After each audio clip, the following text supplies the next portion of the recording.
So I've been talking to my good friend Lynda Ferris about a series of cookbooks that she's been doing about recipes through the zodiac. And so what she's done is she's collected recipes for each sign of the zodiac. So Lynda, what did you find particularly challenging about this project? Mostly it was developing the lists that are in each one of the books that are specific for each one of the books of the ingredients that the recipes are based off of. Right. So, for example, I know that garlic is a Mars food, and so a lot of these recipes in this cookbook are based around garlic, but not all of them, because there's many different kinds of ingredients you can use for each of the signs. But did you have any particular difficulties with any of the signs? Did you find, for example, the Cancerian book difficult to write, or the Leo book difficult to write? Some of them were really easy, and then I would say probably the Virgo was one of the more difficult ones, and also Aquarius, because it's just a different kind of cooking that I'm not used to. It's a very modern cooking, and as a Taurus, I'm more used to just tried and true kind of recipes. Yeah, I'd be a little bit scared of the Aquarius recipes, you know. I mean, what kinds of things did you find in there? I mean, I would think, you know, food has been sort of genetically modified, for example, something that's been tinkered with. So what kind of recipe did you find for Aquarius? Well, a lot of the newer foods and for New Age people, will say, like rice cakes nice. and that kind of thing. But as far as Aquarius goes also, it is modern cooking. So it's gastronomy and it's modern techniques.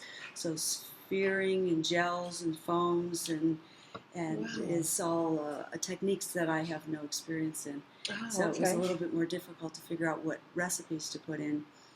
And I saw a recipe for ice cream that has to do with nitroglycerin, so lowering the temperature down and kind of scraping the cream off of this plate, and that to me would seem to be quite Aquarian, because it's using an artificial means to create what really should be quite a natural food. Yes. So it's that whole concept. Same with sous cooking. Sous vide, I believe, is the name, where you're taking the food and you're putting it in the water. The water is the temperature that it's cooked at. And so it's put into a plastic bag and then put into the water and cooked in the water, and then it's ready for. So they're all new techniques. Yeah, wow. Mm-hmm. Yeah. And I see in the Aries cookbook, there's a recipe for borscht. Now, I teach a lot of students from abroad, and they all have sort of a common liking for borscht soup. So some really good recipe in here for borscht, some gazpacho in here, chili pepper gazpacho, French onion soup for the Aries, lamb burgers, of course, because of the Aries, the lamb. Yes. I gotta have, yeah. Oh, that's ginger cookies, because ginger, of course, is ruled by Mars. So these are really fascinating. But just to give you a different example, so that's Aries, but there's also cooking for Leo. And you gotta love the gold markers here. In process. Corn chowder, corn being a sun food.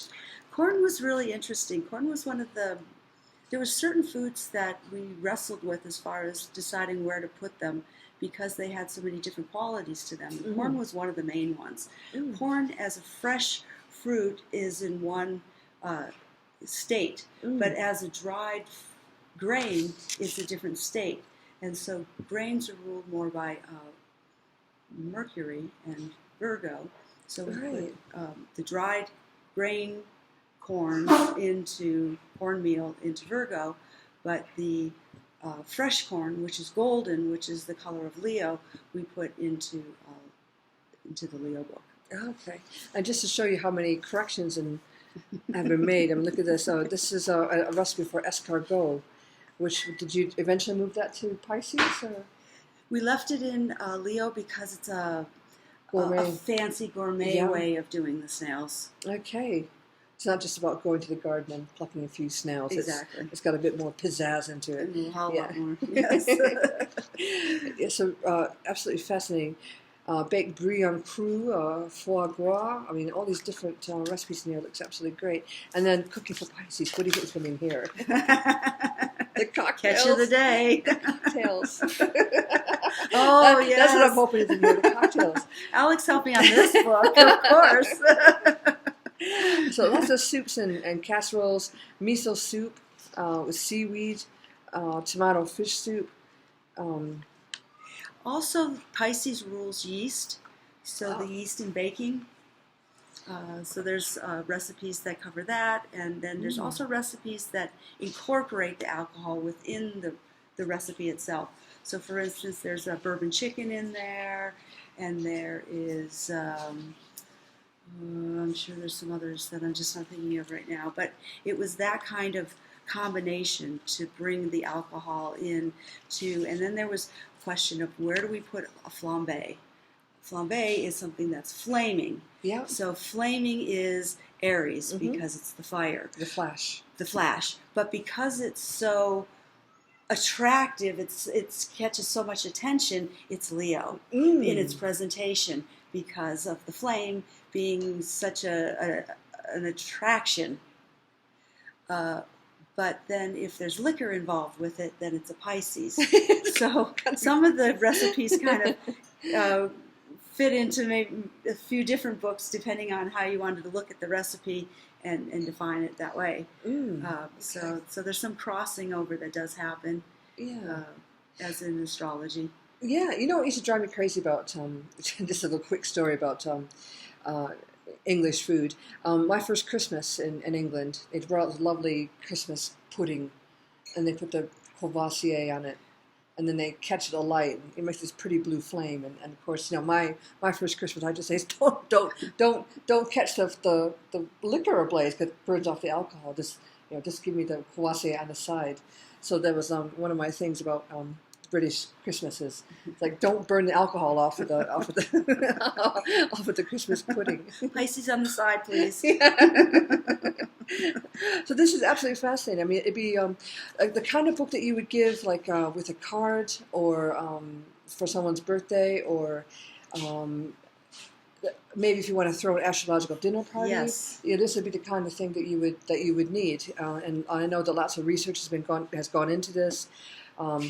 We're never ever going to get a perfect fit for every single ingredient, but you know, this is a really good attempt at categorizing ingredients into the signs. Yes, yeah, that was, I think, the premise for the whole book, for the whole series actually, is to try to get those lists as solid as I could get them, as close to each book as I could, and then taking those ingredients from the list and making recipes from those. So finding, let's say, a recipe that has a base of something that's similar to what would be in here, but then trying to take an ingredient from the list and modifying and taking something out of the recipe and putting in something from the list to make it more of the list from the book.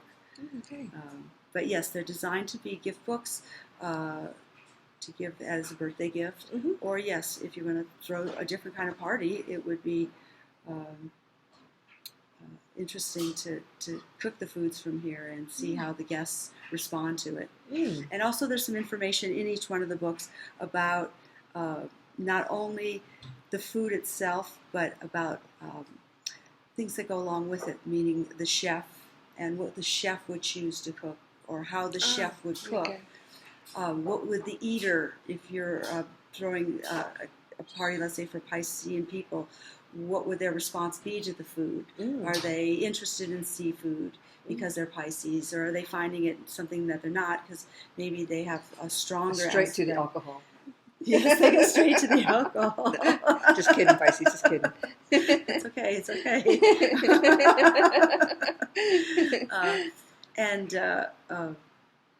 And so seeing how the guests like the food, and if it's their sign, do they like that food, or maybe they're going to find that something else in their chart is a little bit more pronounced or predominant versus their sun sign, which the books would be mostly for that. Also for, let's say, the atmosphere, what would be the atmosphere of that sign? Virgo would be much more regular, not a whole lot of decoration. The party would be pretty well planned, and it would end early. Where Pisces, they'd all be would be hanging out for maybe quite a while, and maybe with Aries, somebody might get a little hot under the collar after they drank a little too much. Yeah. Okay. The stages of inebriation. There's jocose, which means happy. Verbose means talks a lot. Bellicose, fights a lot. Morose means you feel a little bit bad. Lachrymose means you cry. And then finally ending up with comatose. Different stages of inebriation for our Piscean Yes. friends. Okay, so these are, when do you hope to have these finished? Because I know you've been working very hard for the past year at least. Oh, it's been 7 years actually. 7 that years, I've been okay. working on this. Yeah, it's been a lot of forward motion and then backward motion about thinking that I have the list solid, and then finding out that really certain things don't fit into those categories, and that they would be better in different categories. And so making those shifts, and then in making those shifts, taking a recipe out of a book because it was in the book, and replacing that recipe. So there's been a lot of replacement and refinement over the last 7 years, and I hope to release them this year. Okay, fantastic. Yeah, well, good luck that's with the all goal. that, Lynda. Thank you very much. So Lynda Ferris, Cooking Through the Zodiac, and all the best with that. Okay. Appreciate it, Okay, Alex. thank you. All right, thanks.